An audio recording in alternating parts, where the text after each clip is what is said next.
تم اور میں اپنے گھر میں نرم بستروں پر سوتے رہیں، نرم صوفوں پر بیٹھ کے ٹیلی ویژن دیکھتے رہیں، اپنے کمفرٹ زون سے باہر نہ نکلیں، تو ذرا سوچیں کہ وہ بادشاہ، وہ شہنشاہ جو اپنے تخت و تاج پر بیٹھا تھا، اس نے اپنا تخت و تاج چھوڑ دیا اور سب سے بڑی ذلت و رسوائی کا صحرا باندھ لیا۔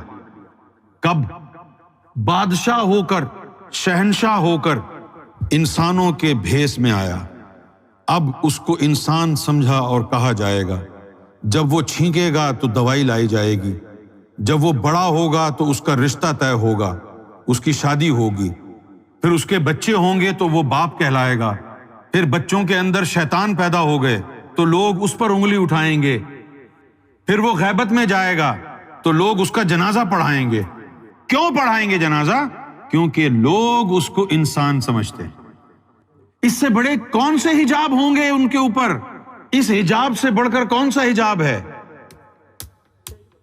تم نہیں نکال سکتے اپنے ذہن سے اس حجاب کو، تا وقت یہ ہے کہ تم محمد یونس الگوہر کی صحبت اختیار کرو، کیونکہ میں نے، میری آنکھوں نے، میری روح نے، میرے قلب نے ان کو بغیر اس لباس کے دیکھا ہے۔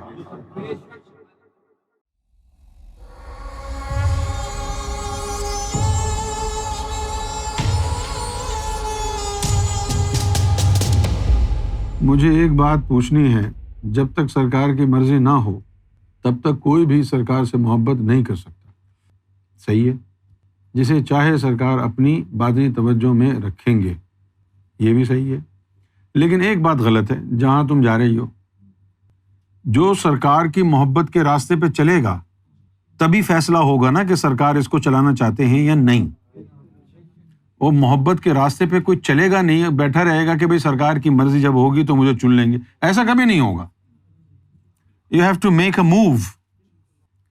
مجھے یاد ہے کہ ایک دفعہ جو ہے میں کوٹری گیا ہوا تھا، دوپہر کا وقت، گرمیوں کے دن، دوپہر کا وقت، یعنی اب کوٹری میں تو ہوا چلتی ہے اچھی خاصی، کراچی میں تو حبس ہوتا ہے بہت زیادہ، وہاں تو بڑا دشوار ہو جاتا، لیکن گرمی بھی بہت زیادہ ہوتی ہے، کوٹری میں بھی گرمی بہت ہوتی ہے۔ تو گرمی کے دن تھے، میرا خیال ہے کہ کوئی 2:30-3 بج رہے ہوں گے، سخت دھوپ، سب اپنے اپنے دڑبے میں۔ اچانک جو ہے وہ سرکار دروازے سے گھر کے نکل کے باہر آئے، مجھے آواز دی، چلا گیا میں، فرمایا گاڑی میں بیٹھو، گاڑی میں بیٹھ گئے۔ سرکار مجھے جو ہے جام شورو لے گئے، وہاں جگہ ہے ایک جام شورو، وہاں لے گئے، اور پتہ نہیں بیچ میں سے بالکل جنگل بیابان ایک جگہ تھی، وہاں چلے گئے۔ وہاں بیچ میں جو ہے، آپ یقین کریں، سرکار نے گاڑی روک دی۔ اب میں سوچنے لگا کہ یہ جنگل بیابان میں کہاں گاڑی سرکار نے یہ روکی ہے، کیا مطلب یہاں کیا ہے؟ اور گاڑی پارک کی تو فرمایا چلو چائے پی لیتے ہیں۔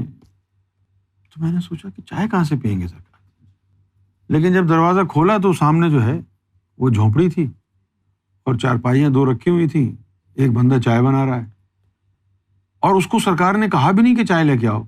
سرکار میں چارپائی پہ جا کے بیٹھے، وہ چائے لے آیا، بسکٹ لے آیا۔ سرکار کے کپ چائے کا ختم ہوا تو اس نے اور ڈال کے ڈال دی۔ تو وہاں سرکار نے مجھے یہ کہا کہ بہت سے لوگ ہیں جو ہم سے پیار کرنا چاہتے ہیں، محبت کرنا چاہتے ہیں، لیکن ان کو راستہ نہیں پتا، تو تم جو ہے ان کو راستہ محبت کا دکھاؤ۔ تو میں نے کہا جی سرکار، اور پھر ایک بات کہی کہ پھر تم جس کو بھی یہ خاص علم دو تو اس کی تصویر مجھے بھیج دو تاکہ وہ مجھے دیکھ لے، میں اسے دیکھ لوں۔ تو اس دن مجھے پتہ چلا کہ یہ جو محبت کا راستہ ہے، اس کا سبق کیا ہے۔ میں تمہیں دیکھوں، تم مجھے دیکھو، باتوں کی ضرورت ہی نہیں ہے۔ تعلیم یہی ہے، سمجھ میں نہیں آئے گی، تعلیم یہی ہے، تم مجھے دیکھ، میں تجھے دیکھوں، دونوں صورتوں میں تیرا فائدہ ہے۔ تو مجھے دیکھے گا تو بھی تجھے نور ملے گا، میں تجھے دیکھوں گا تو بھی تجھے ہی نور ملے گا۔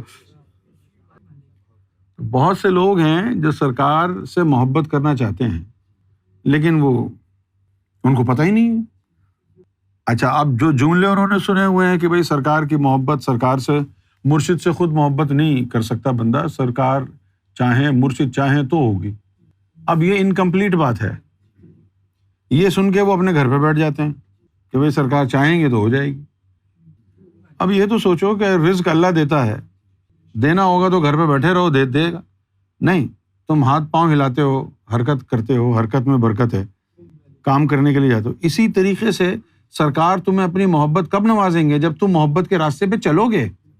محبت کے راستے پہ چلو گے نہیں تو پھر تمہارا سرکار کی نظروں میں تو کبھی بھی نہیں آؤ گے کہ یہ میری محبت کا متلاشی ہے۔ وہ محبت کا راستہ کیا ہے؟ وہ محبت کا راستہ شروع ہوتا، پہلے ایک نقطہ ہے جس میں بندہ کامل ہو جائے تو پھر باقی کا سارا راستہ آسان ہے۔ وہ کیا ہے؟ سرکار گوہر شاہی اس دنیا کے نہیں ہیں، سرکار گوہر شاہی عالم غیب سے تشریف لائے ہیں، اپنی بادشاہت، اپنی شہنشاہیت، سب کچھ چھوڑ کر، اور یہ ایک انسانی لباس پہن کر۔ تمہیں معلوم نہیں ہے، تمہیں بالکل معلوم نہیں ہے کہ شہنشاہ ہو کر غلاموں کا لباس پہننا کتنی بڑی کوفت کی بات ہے۔ تمہیں اندازہ نہیں ہے اس بات کا۔ شہنشاہ ہو کر، بادشاہ ہو کر، وکیل کل اقلیم ہو کر، اور وہ لباس بشری میں تشریف فرما ہو گیا۔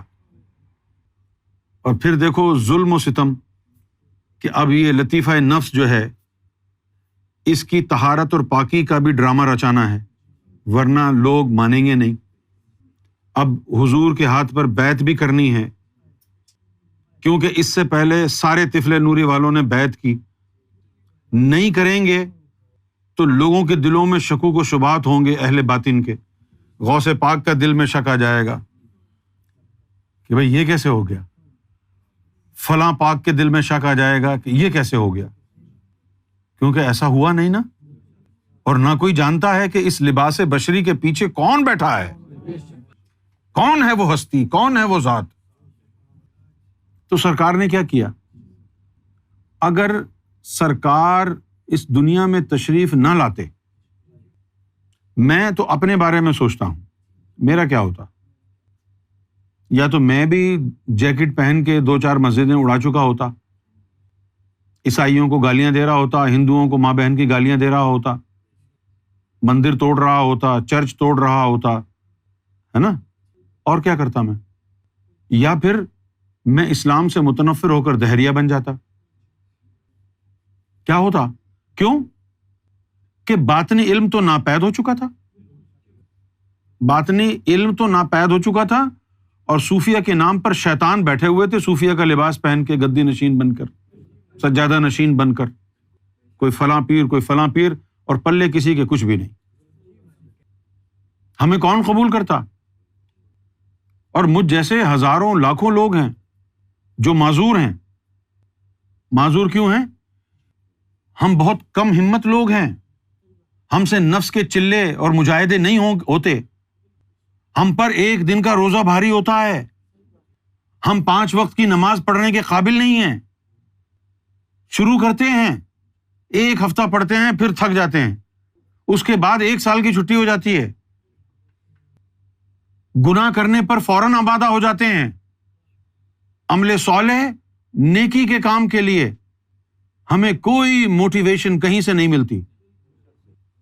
ہمیں تو پتہ تک نہیں تھا کہ ہمارے اندر ایک ایسی مخلوق بھی ہے دل کے اوپر بیٹھی ہوئی، لطیفہ قلب، کہ اگر مرشد اس میں ذات کا بیج اس میں ڈال دے اور اس کو زندہ کر دے تو ہم سوتے رہیں، ہمارا دل اللہ اللہ کرتا رہے، ہم کام کاج کرتے رہیں، ہمارا دل اللہ اللہ کرتا رہے، اخبار رسالہ پڑھتے رہیں، ہمارا دل اللہ اللہ کرتا۔ پتہ ہی نہیں تھا ہمیں تو یہ نہیں پتا تھا کہ ہمارے اندر غلاظت سب سے بڑی نفس کی ہے۔ ہمیں کیا پتا تھا بلے شاہ نے کیا کہا ہے نفس کے بارے میں؟ یہ تو ہم نے سرکار سے ملے ہیں تو پتا چلا ہے کہ اس نفس پلیت نے پلیت کیتا، اسا منڈو پلیت نسی۔ ہم کو تو پتہ ہی نہیں تھا، حالانکہ قرآن میں بھی لکھا ہے قد افلح من تزکا، لیکن قرآن ہم کو کون سمجھاتا؟ قرآن سمجھانے والوں کو خود نہیں پتا کہ قرآن ان کو تزکیہ نفس کی طرف دعوت دے رہا ہے؟ کوئی جانتا ہی نہیں۔ قرآن میں لکھا ہوا ہے کہ اسلام پر عمل پیرا ہونا چاہتے ہو تو شرح صدر کرو، ہمیں کسی نے بتایا نہیں، قرآن پڑھانے والوں نے نہیں بتایا، علماء نے نہیں بتایا، مفتیوں نے نہیں بتایا، مجتہد نے نہیں بتایا، کسی نے نہیں بتایا، بکواس کرتے ہیں بس۔ شیعہ، سنی، وہابی، دیوبندی، بریلوی اس چکر میں لگے ہوئے، یہ اسلام ہے؟ یہ اسلام نہیں ہے، یہ فرقہ واریت ہے۔ ہمیں کس نے بتایا؟ ہمیں کس نے بتایا کہ محمد صلی اللہ علیہ وآلہ وسلم کا مخلص یار ایک تھا؟ میں سرکار کے ساتھ کہیں جا رہا تھا، پتہ نہیں کہاں جا رہا تھا، یاد نہیں ہے مجھے اب، لیکن اکیلا تھا میں، پتہ نہیں لندن آ رہا تھا پاکستان سے یا لندن سے امریکہ جا رہا تھا، کچھ یاد نہیں ہے۔ ہاں مجھے یہ یاد ہے کہ سرکار کے برابر میں بیٹھا ہوا تھا اور رات بھر محفل ہوئی تھی، اور صبح جو ہے وہ سرکار کے ساتھ مجھے سفر کرنا تھا، تو میں سویا نہیں تھا، وہ سرکار کے ساتھ بیٹھ گیا اور بیٹھتے ہی میری جو ہے آنکھ لگ گئی، سرکار کے برابر میں بیٹھے ہوئے، اور آنکھ کیا لگی کہ میں یوں جھکا تو سرکار کے سینے پر سر آ گیا، اور سرکار نے مجھے روکا بھی نہیں، میں تو سو رہا تھا، سرکار نے اپنا بازو یوں ڈال کر کے اور بیٹھے رہے۔ ٹربولنس جب ہوئی تو پھر میری آنکھ کھل گئی ٹربولنس کی وجہ سے، تو مجھے بڑی شرمندگی ہوئی،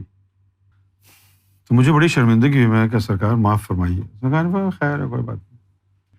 تو یہ بات 97 کی ہے، 97 کا مطلب ہوگا 26 سال پرانی بات ہے۔ یہ بات میں اس لیے کہہ رہا ہوں کہ بات بڑی عجیب و غریب کہی تھی میں نے، اب تو لگ رہا ہے کہ عجیب تھی، اس وقت نہیں لگتا تھا۔ میں نے کہا سرکار، جس طرح حضور پاک کے 4 یار تھے، وہ سنی بیک گراؤنڈ تھا نا، وہ یہی نکلے گا منہ سے اور کیا نکلے گا۔ سرکار جس طرح حضور پاک کے 4 یار تھے اور تلواریں تان کے کھڑے رہتے تھے، اس طرح آپ کا کوئی یعنی سلسلہ ہے کہ آپ کے بھی کوئی 4 وغیرہ؟ تو سرکار نے مجھے کہا تم کو کس نے کہا کہ حضور پاک کے 4 یار تھے؟ تم کو کس نے کہا کہ حضور پاک کے 4 یار تھے؟ میں نے کہا سرکار کتابوں میں لکھا ہے، پوری دنیا یہی کہتی ہے۔ فرمایا نہیں، حضور پاک کا جو ہے نا صرف ایک ہی وفادار تھا اور اس کا نام ہے علی، اور کوئی وفادار نہیں تھا اور کوئی یار نہیں تھا۔ پڑھتے رہتے تھے ہم تو حضرت علی کے بارے میں، ہم تو حضرت ہی حضرت بولتے تھے، مولا علی تو بولا ہی نہیں تھا کبھی، سنی ہوتے ہوئے مولا علی کبھی بولا ہی نہیں۔ نہ ان لوگوں نے ہم کو یہ بتایا من کنت مولاہ فہذا علی مولاہ، انا مدینۃ العلم علی بابوہا، بتایا نہیں، ہمیں تو بتایا نہیں کسی نے کہ حدیثوں میں لکھا ہوا ہے کہ علی صراط مستقیم ہے، ہمیں تو بتایا نہیں کسی نے کہ حدیثوں میں لکھا ہوا ہے کہ علی حبل اللہ ہے، بتایا نہیں کسی نے۔ تو سرکار سے جڑے تو ہم کو یہ سب کچھ پتا چلا، ہمیں تو کچھ نہیں پتا تھا۔ تو ہم کو کیا پتا ہوتا کہ نفس کیسے پاک کرنا ہے، ہم کو کیا پتا ہوتا کہ ذکر قلب کیا ہوتا ہے؟ بالکل کورے جاہل تھے، کچھ نہیں پتا تھا، کچھ نہیں پتا۔ یہ روحانیت کیا ہوتی ہے یہ کہاں ہم کو پتا تھا یار، اور ہمارا ماحول کہاں تھا ایسا۔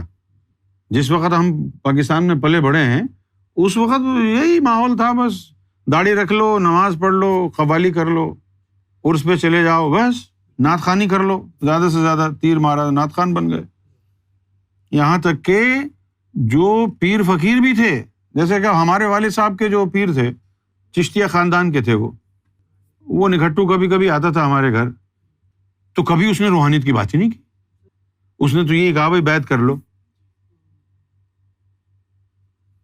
اور اب یقین کریں چند لمحوں کے لیے وہ آتا، نذرانہ لے کے چلا جاتا۔ وہ تو جب میں سرکار سے ملا تو میرے ابا نے شکایت کی اپنے پیر کو کہ یہ بگڑ گیا ہے، اس کو سدھاریں، آپ اس کو سمجھائیں، یہ بگڑ گیا ہے۔ تو پیر صاحب کو بلا لیا انہوں نے اور مجھے سامنے بٹھا دیا۔ اب ان کو تقدیر خراب تھی، ان کو پتہ نہیں تھا کہ میں کیا بن گیا ہوں، کیونکہ میں تو فوری طور پر تحقیق میں لگ گیا تھا نا، مجھے تلاش تھی حق کی، میں اسلام سے متنفر ہو چکا تھا، روزہ، نماز، حج، زکوٰۃ سب کچھ چھوڑ چھاڑ دیا تھا، بالکل یہ سب فراڈ ہے.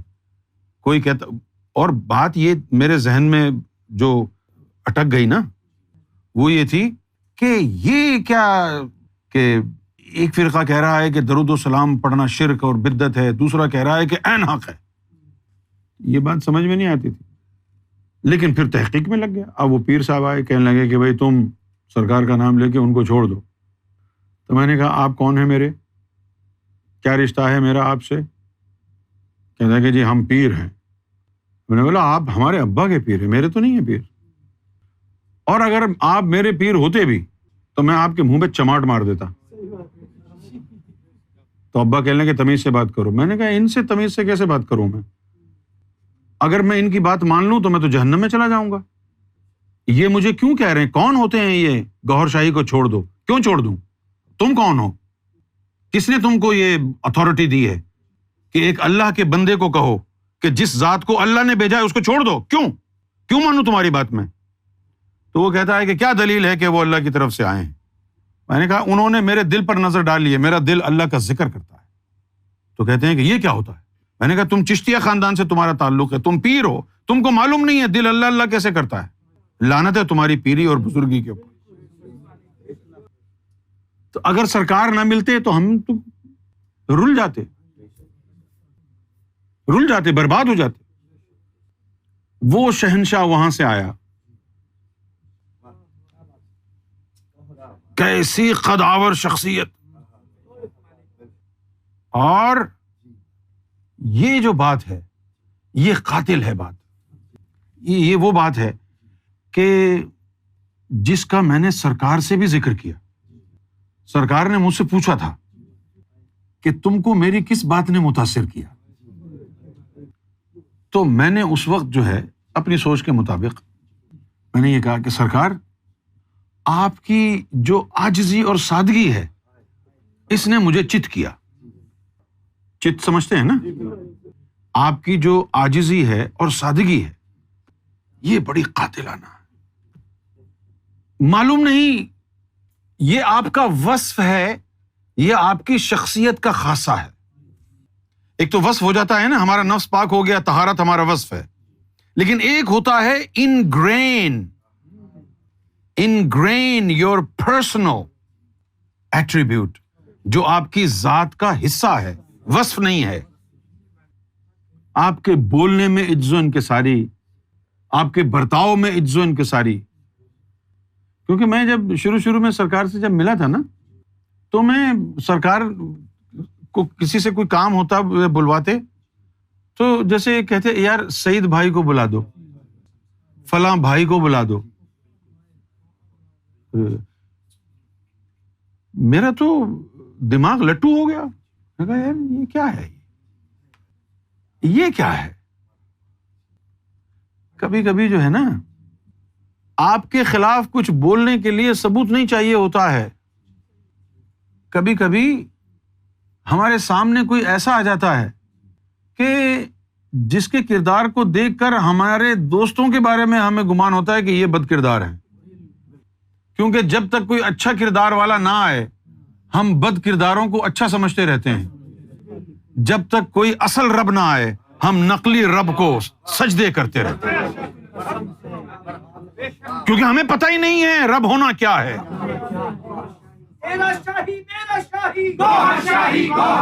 ہمیں معلوم ہی نہیں ہے کہ رب ہونا کیا ہے. رب ہونا یہ نہیں ہے صرف کہ وہ پالنہار ہو, پروردگار ہو. رب ہونا یہ ہے کہ جس طرح محمد رسول اللہ صلی اللہ علیہ وسلم نے اپنی بیٹی کو اپنے وجود کا ٹکڑا قرار دیا, اسی طرح رب اپنے بندے کو اپنے وجود کا قطرہ قرار دیتا ہے. یہ وصف ہے رب کا. تو ایک دفعہ تو سرکار نے ایک بات کہی. سرکار نے فرمایا کہ تم کسی جان پہچان والے کی مدد کرو. تو یہ کیا مدد ہوئی؟ اس نے تم پر احسان کیا ہوگا, تم نے اس پہ کر دیا, حساب برابر ہو گیا. لیکن جب گوہر شاہی جنگل میں تھے تو ان کا تم سے کوئی تعلق نہیں تھا, اور ہم تمہاری خاطر دنیا میں آئے، نہ تم کو جانتے تھے، نہ ہم پر تمہارا کوئی حق تھا، تمہارے لیے آئے۔ یہ ہے سخاوت، یہ ہے جود و کرم۔ جانتے بھی نہیں تھے۔ اور تو سنو، جان پہچان تو ایک نقطہ ہے، دوسرا نقطہ کیا ہے؟ تم سے تعلق نہیں، تم اس کی مخلوق، تم سے کوئی تعلق نہیں۔ یہ میں اس لیے بتا رہا ہوں تاکہ آپ کو پتہ چلے کہ محبت حاصل کرنے کے لیے سرکار کی میں یہ کیوں دہراتا ہوں بار بار کہ مشن کا کام کرو۔ اگر یہ بیک گراؤنڈ نہیں بتاؤں گا تو آپ اس کو سیریسلی نہیں لیں گے۔ تم اور میں اپنے گھر میں نرم بستروں پر سوتے رہیں، نرم صوفوں پر بیٹھ کے ٹیلی ویژن دیکھتے رہیں، اپنے کمفرٹ زون سے باہر نہ نکلیں، تو ذرا سوچیں کہ وہ بادشاہ، وہ شہنشاہ جو اپنے تخت و تاج پر بیٹھا تھا، اس نے اپنا تخت و تاج چھوڑ دیا اور سب سے بڑی ذلت و رسوائی کا صحرا باندھ لیا۔ کب؟ بادشاہ ہو کر، شہنشاہ ہو کر انسانوں کے بھیس میں آیا۔ اب اس کو انسان سمجھا اور کہا جائے گا۔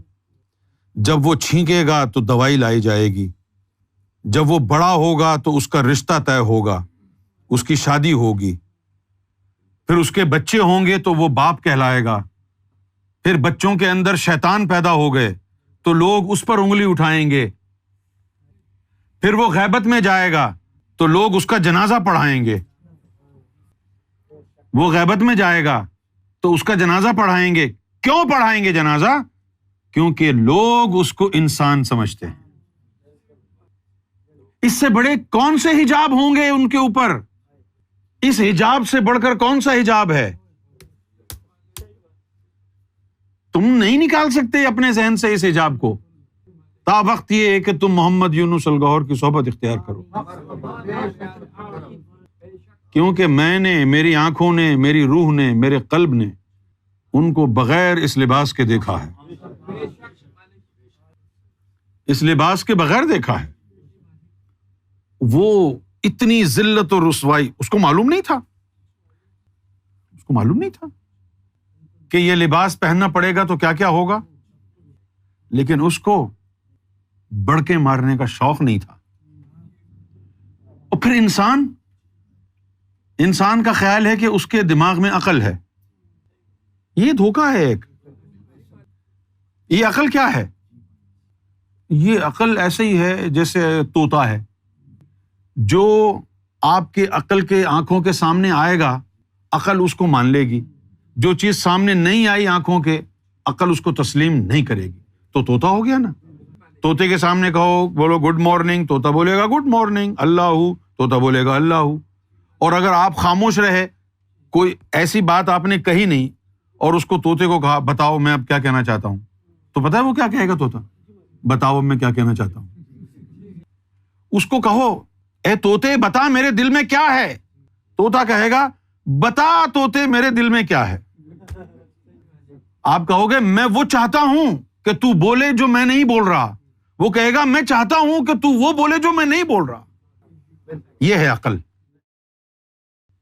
تو اس نے کیا کیا؟ وہ بادشاہ، وہ شہنشاہ، کتنا گندا لباس پہنا اس نے، لباس بشری، وہ زمین پہ آ گیا۔ سارے تقاضے پورے کرنے پڑے اور کیے۔ اس نے پھر کہا بھی کہ عشق کی خاطر جنگل گیا۔ اگر وہ ذات وہاں سے نہ آتی یہاں، یہ سب کچھ ذلت و رسوائی جو اس نے خود گلے لگائی، یہ گلے نہ لگاتی وہ ذات اور ہم کو ریسکیو نہ کرتی تو کیا ہوتا؟ ہمارا بیڑا غرق ہو گیا۔ یہی کام جو سرکار نے اتنی قربانیاں دے کے ہمارے لیے کیا، اسی کام کو ہم کریں تو وہ مشن کہلاتا ہے۔ تو جب انہیں معلوم ہوگا کہ میرے نقش قدم پر چل رہا ہے، میں اس مخلوق کی خاطر وہاں سے آیا ہوں اور اسے بھی میری پرواہ ہے، یہ میرے پروجیکٹ میں، میرے کام میں میرا ہاتھ بٹا رہا ہے، فوراً سرکار کی نظروں میں تم آؤ گے تو سرکار تمہیں اپنی محبت سے نواز دیں گے۔ اس سے بڑا کوئی عمل نہیں ہے۔ اس پیغام کو ایک دل سے دوسرے، دوسرے سے تیسرے دل تک پہنچانا سب سے بڑا عمل یہ ہے، اس سے بڑھ کر کچھ نہیں۔ یہ مشن کا کام، بھٹکی ہوئی مخلوق کو اس طرح دوبارہ راہ راست پر لانا کہ پھر دوبارہ کبھی وہ اس راستے پر چلنے کے قابل نہ رہے، اس کے اندر کی دنیا بدل دی جائے، اس کے دل کو اللہ سے جوڑ دیا جائے، اس کے نفس کو پاک کر دیا جائے، دوبارہ گناہوں کی طرف لوٹ کر جانے کی سکت اور طاقت ہی نہ رہے اس میں۔ تو یہ کام ہے جس سے سرکار گوہر شاہی کی محبت حاصل ہوگی۔ تم یہ کرو، میرا وعدہ ہے تم کو سرکار کی محبت حاصل ہوگی۔ سچی نیت، سچے دل سے اس مشن کو پھیلاؤ، اس سے بڑھ کر کوئی کام نہیں ہے۔ ذہن میں رکھنا، اس کام سے بڑھ کر، اس کام کو کتنی ڈیڈیکیشن کے ساتھ، یہ شاہد بیٹھا ہوا ہے، ایسا جذبہ ہو لوگوں میں جیسا اس میں ہے، شاہد میں ہے، مستقل زندگی کا مقصد یہ مشن بنا لیا اس نے، مستقل۔ پھر تم لوگ بھی لگے ہوئے ہو، جتنا زیادہ کرو اتنا زیادہ اچھا ہے، اپنے اپنے طور پر جتنا زیادہ ہو اس کام سے، مشن کے کام سے عشق کرو، کوشش کرو کہ جہاں تک تم سے ہو سکے یہ مشن لوگوں تک پہنچاؤ، کیونکہ اس سے بڑا کوئی نیکی کا عمل نہیں ہے، اس سے بڑی کوئی ولایت نہیں ہے، اس سے بڑا کوئی عشق نہیں ہے۔ جو یہ کہتا ہے کہ مجھے سرکار سے عشق کرنا ہے تو وہ اس مشن سے عشق کر لے، سرکار سے خود ہی ہو جائے گا۔